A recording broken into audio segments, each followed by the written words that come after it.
I got the dishwasher going and like the air fryer and everything. So I was like, we're just gonna go to a quiet location, which is why we're somewhere else.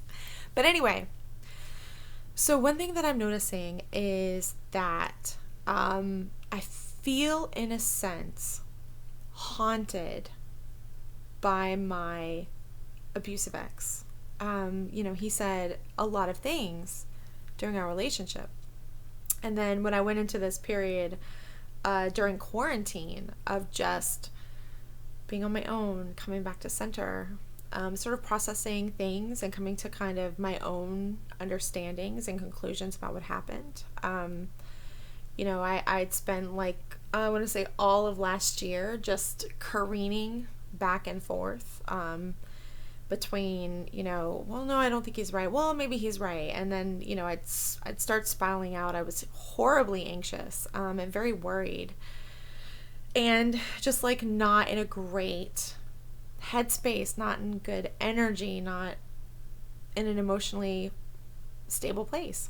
In fact, I don't, except for like the very beginning of our relationship, I don't think I was emotionally stable at all for something like 3 years with him. So I'm noticing within myself, I'm dating a new person. So let me back it up. So I'm in quarantine and I'm like, yeah, I'm feeling great. And I've built back up my self-esteem and I've kind of come to an understanding of what happened in my past relationship. And I'm like, doing the work and all of that. And so I'm in a great place. And I finally feel like, it's like I'm ready. Like I'm ready to try and see about connecting with people again. And I connect with somebody who's effing awesome. And suddenly all of that stuff is starting to come back again. Horrible, like all of these worries, all these fears, all this anxiety, overthinking. Like what if I mess this up? What if my ex was right? Even though I've talked to a psychiatrist, I've talked to a therapist, I've talked to people who've overheard our conversations. And my psychiatrist, like, he's met with both of us because my ex went to him, and he shouldn't have. My psychiatrist has, met with both of us, and I have been told unequivocally by like everybody, that he is not a safe person, abusive, mentally unhealthy and manipulative and all of that stuff.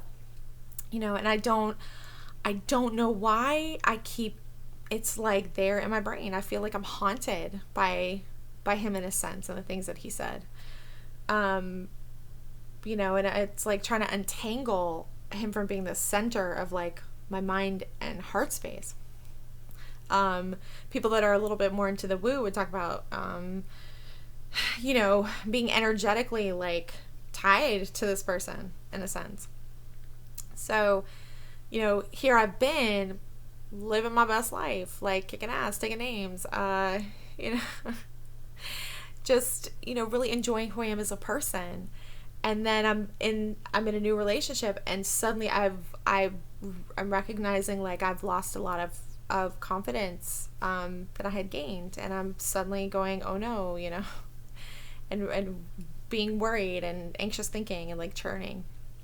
So one of the things that I've read really talks about how when someone is the right person, or when a situation is a good, right situation, or if it's like a right match or compatible situation, whatever it is, that it's gonna feel good. It's gonna bring out your best self.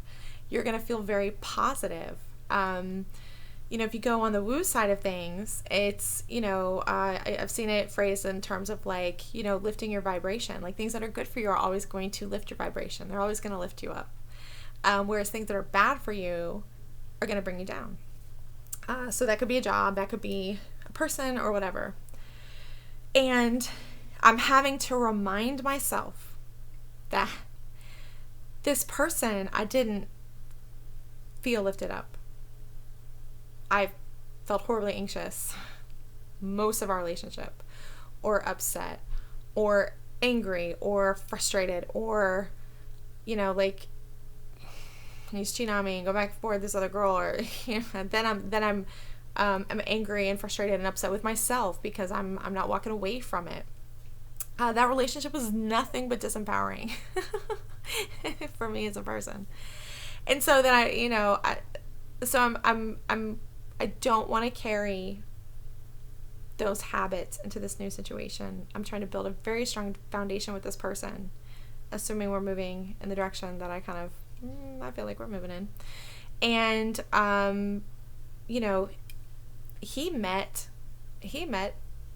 healed me, very strong in myself and my center, and just very confident in who I am and like the work that I've done.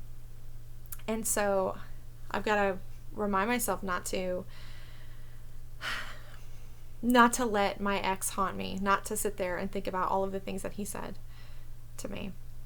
Hypothetically, let's say that they're true. Like everything that he says is true. Like, even though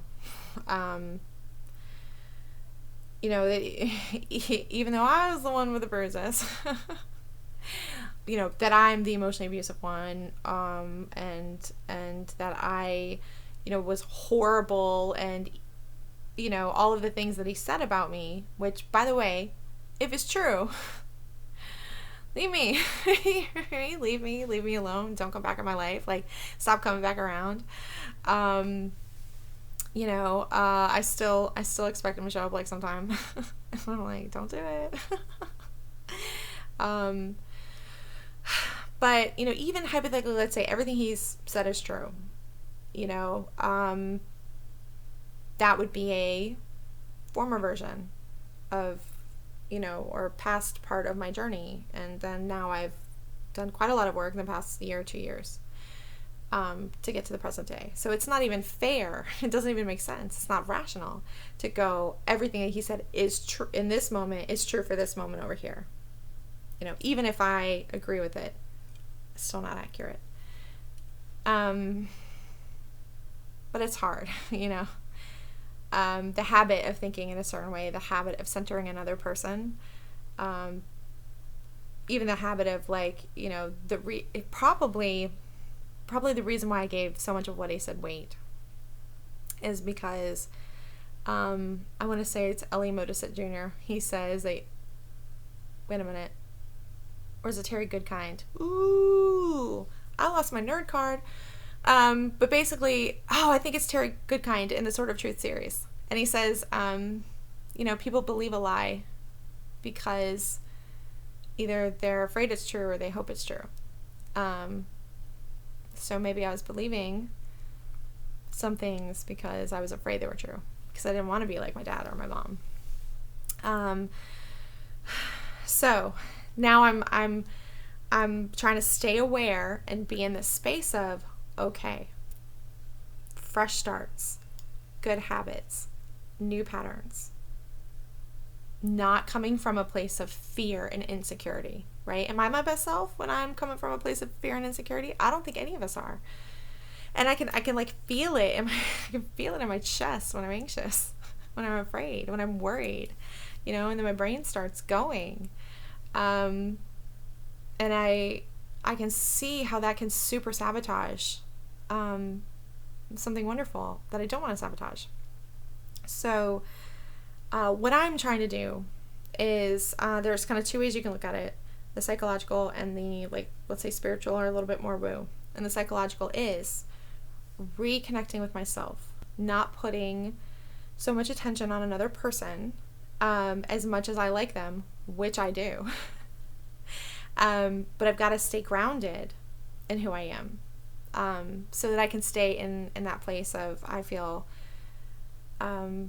really confident in the decisions that I'm making, that they're coming from a great place, that I'm not coming from a place of fear and loss and scarcity. And so on this side of things, I'm trying to focus on shifting my energy.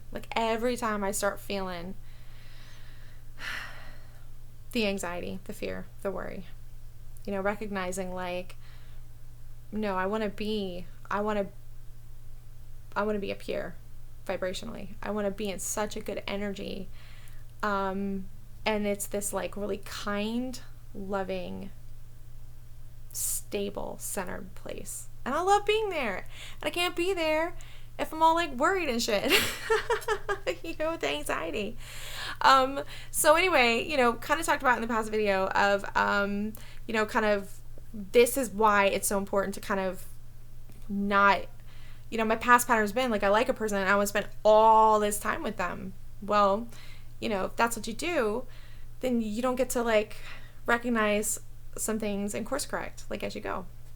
So I'm trying to course correct some like deep insecurity and kind of shift my energy so that when I show up with this person, I'm showing up as my best self and I'm bringing like really great energy to where we're at and coming from like a healthy centered place, one where I feel confident and strong in myself, you know, because that's how I'm going to have the relationship I want.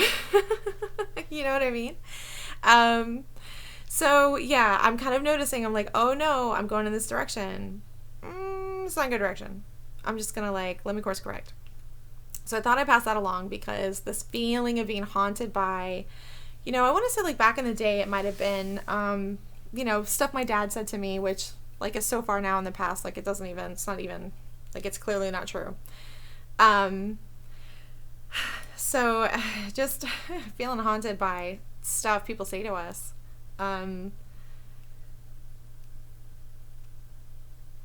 That even if it was true, it's not necessarily true now. So hopefully that makes sense for somebody. I'll talk to you next time. Oh, no.